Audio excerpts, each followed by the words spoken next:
চীনের মসজিদে নারী পুরুষ সবাই কিন্তু নামাজ পড়তে আসে এবং নারীরা দেখেন কত সুন্দরভাবে ডিসিপ্লিন হয়ে মসজিদের ভিতর কিন্তু বসে আছে এবং পুরুষরা ভিতরে নামাজ পড়তেছে। এই যে চাইনিজ মুসলমান ভাইরা সবাই একসাথে আড্ডা দিচ্ছে। মাশাআল্লাহ, দেখছেন চাইনিজদের মধ্যে কত মিল মহব্বত। আমারে পরিচয় করায় দিচ্ছে যে উনি আমাদের বস। আর আজকে আমাদের ব্যাগ রাখার জন্য হাতের মধ্যে একটা হাত গড়ার মতো পরায় দিছে। সো আজকে আমি আপনাদেরকে দেখাবো চীনের মসজিদে কিভাবে নামাজ পড়া হয় এবং মুসলিম ভাই বোনরা পুরুষ মহিলারা একসাথে মসজিদে নামাজ পড়ে। মানে আলাদা আলাদা জায়গা আছে, আপনারা ভুল বুঝবেন না। এই যে পুরুষরা এক জায়গায় পড়ে এবং নারীরা অন্য জায়গায় পড়ে এবং ওই জায়গাটাতে যেতে যেতে মসজিদে আসতে আসতে আপনাদেরকে অনেক কিছু দেখাবো, কারণ চাইনিজ মসজিদের ভিডিও এইভাবে আপনারা অন্য কোথাও দেখতে পারবেন না। এর জন্য আমি সেনজেন শহরের এক প্রান্ত থেকে আরেক প্রান্তে প্রায় 40 কিলোমিটার দূরে গিয়ে নামাজ পড়ব। এই যে দেখুন, চাইনিজরা বাইক দিয়ে ফ্লাইওভারের উপর দিয়ে উঠতে হয়। আর এই সিটিটা খুবই উন্নত একটা সিটি, আপনারা দেখেই বুঝতে পারতেছেন। বাইক দিয়ে কিন্তু এরকম সুন্দর সিস্টেম আছে। আর কত সুউচ্চ বিল্ডিং, এক একটা 70-80 তালা করে বিল্ডিং। আর চীন তো অনেক উন্নত হয়ে গেছে, আপনারা জানেন।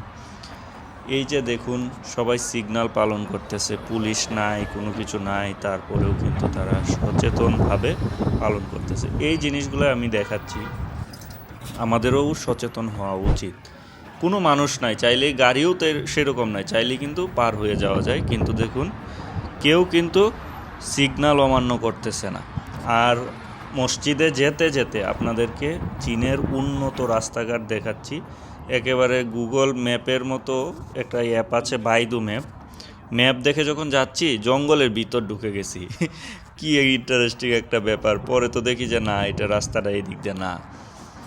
এরকমভাবে হচ্ছে যে আমরা ঘুরতেছি, ঘুরতে ঘুরতে মসজিদের দিকে যাচ্ছি এবং চাইনিজ রাস্তার আশপাশে দেখেন তো কোনো ময়লা আবর্জনা আছে কি না।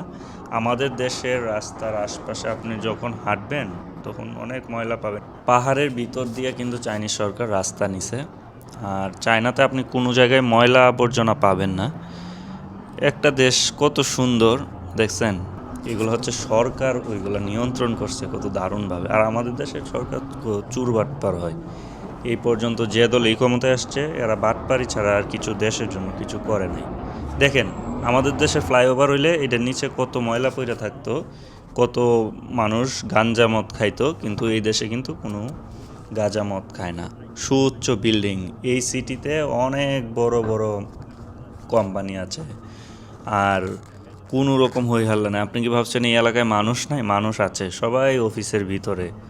যখন বের হবে একসাথে বের হবে এবং সব কিছু নিয়মকানুন মেনে চলে এখানে। আমরা এই জিনিসটা পারি নাই। আমরাও মানুষ, ওরাও মানুষ। ওরা পারতেছে, আমরা পারতেছি না। কারণ আমাদের দেশের নেতারা লন্ডনে, ইন্ডিয়াতে বৈশা বৈশা বাংলাদেশ থেকে চাঁদা নেয়। তো এই দেশে টাকা যদি চুইসা নিয়ে যায়, তাইলে কেমনে আমাদের দেশ উন্নত হবে? আর আমাদের দেশের বোকাচোদা জনগণ, তারা কি করব, এই নেতাদের পিছনে দৌড়তে দৌড়তে মানে ভুট্টা যে দিবে কোথায়, এটা তাদের মাথা কাজ করে না। এই যে যাই হোক, আমরা মসজিদে চলে আসলাম। এই যে দেখুন, নারী পুরুষ সবাই নামাজ পড়ে।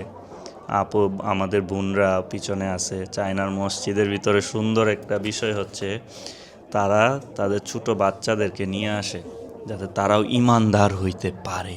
কিন্তু আমাদের দেশে মসজিদে ছোটো বাচ্চারা গেলেই আমরা ধমকাই। ভাই, আমাদের চরিত্রটা কিছু চেঞ্জ করতে হবে। এই যে একটা আপু আছে, সে নামাজ পড়ে বের হইল মাত্র, ভিতরে যাব, চলুন দেখি যে চাইনিজ মুরব্বি লোকটা কি করতেছে। দেখছেন, বুঝাচ্ছে, ইনস্ট্রাকশন দিচ্ছে। আমাদের দেশেও তো মুরব্বিরা আমাদের ছোটোদেরকে ইনস্ট্রাকশন দেয়। আর মুসলমানরা এর জন্যই সুন্দর। আর এখানে পানি খাওয়ার সুন্দর একটা ব্যবস্থা আছে এবং মুসলমান ভাই বোনরা সবাই কত সুন্দর হাসি খুশিভাবে আমাকে ট্রিট করলো। ভালো লাগলো ব্যাপারটা। আর এখানে যে দেখাইছিলাম আপনাদেরকে, সবাই গুল মিটিং দিয়া নামাজে পড়ে, অনেক দূর দূরান্ত থেকে সবাই আসছে। এই যে উনারে পরিচয় করায় দিবে, যে বলবে যে আমাদের বস ক্যামেরার সামনে। আর ওরা তো, আমি ভিডিও করলে ওরা অনেক খুশি হয় যে ভিডিও করতেছি, যে পরিচয় করায় দিছে যে উনি বস। মানে এই এলাকার মধ্যে এই মুসলিমদের মধ্যে উনি একজন নেতা আর কি, লিডার। তার জন্য ওনার সাথে একটু পরিচয় হইলাম, ভালো লাগলো। আমাদের এইখানেও তো মনে করেন যে প্রত্যেক পাড়া মহল্লাতে একজন নেতা থাকে। চাইনিজরাও কিন্তু একজন মুসলমান ভাই আরেকজন মুসলমানকে বিশাল মানে। আমরা তো ওই রকমভাবে মানি না মুরব্বীদেরকে, কিন্তু ওরা মানে, দেখছেন? এই জিনিসগুলোই আমি ছোটোখাটো বিষয়গুলো আমি তুলে ধরি আপনাদের সামনে। এর জন্য ভালো লাগলে সাবস্ক্রাইব করতে পারেন, আর যদি এগুলো রেগুলার দেখতে চান। যে আমার শান্তি লাগতেছে যে মুসলমান কোনো ডিসক্রিমিনেশন নাই, কোনো পার্থক্য নাই, যেখানেই যাই সবাই সবার সাথে কত দারুণভাবে মিলেমিশে থাকে। এই যে আমাদের বোনরা আসছে, ওরা বসে আছে, নামাজ পড়ে, ওদের জন্য সুন্দর একটা জায়গা আছে, ওইটাতে যাওয়া তো যাবে না আমি একজন পুরুষ হিসেবে।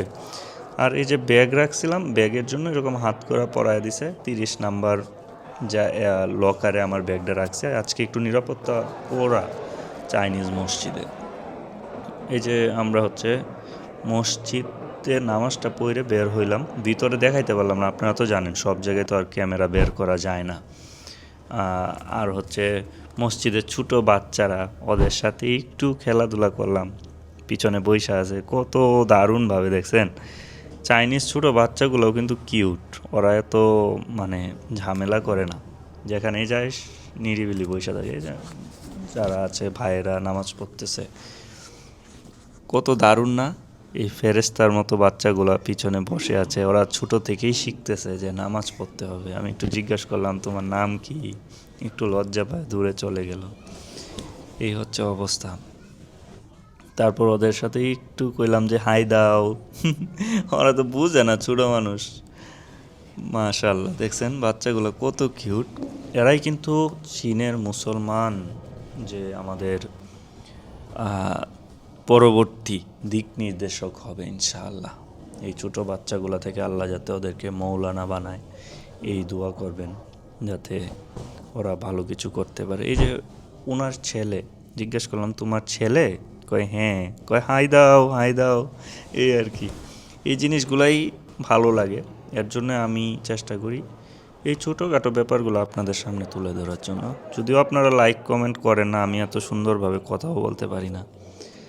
অবশ্যই যদি মনে হয় সাবস্ক্রাইব করতে পারেন, যদি ভালো লাগে এরকম ভিডিও চান। তারপর এখানে কিছু ক্যালেন্ডার দিচ্ছে, যাব একটু ক্যালেন্ডার ডায়া করতে, যাদের এই ক্যালেন্ডার, তারপর হচ্ছে বিভিন্ন ইনফরমেশন টাইপের কিছু টাইপ করে দেয়, যাতে ওরাও চায় যে মুসলমানরা যাতে সঠিক তথ্য পায়। এই যে আমাদের একজন বাংলাদেশি ব্যবসায়িককে পেয়ে গেলাম, উনি কিন্তু দারুণ বিজনেস করে চায়নাতে। ওনার সাথে পরিচয় হলো, ওনার সাথে একটু কোলাবোরেশন করলাম আমরা। উনি বলল যে ওনার অফিসে যাওয়ার জন্য, কিছুক্ষণ পরে ওনার অফিসে যাব। আমাদের সাথে যদি বিজনেস করতে চান, আপনি চায়নাতে যে কোনো রকম প্রোডাক্ট লাগে, হোটেল ম্যানেজমেন্ট থেকে শুরু করে কোনো কোম্পানি ভিজিট করতে চাইলে আমরা সব ধরনের সহযোগিতা করে থাকি।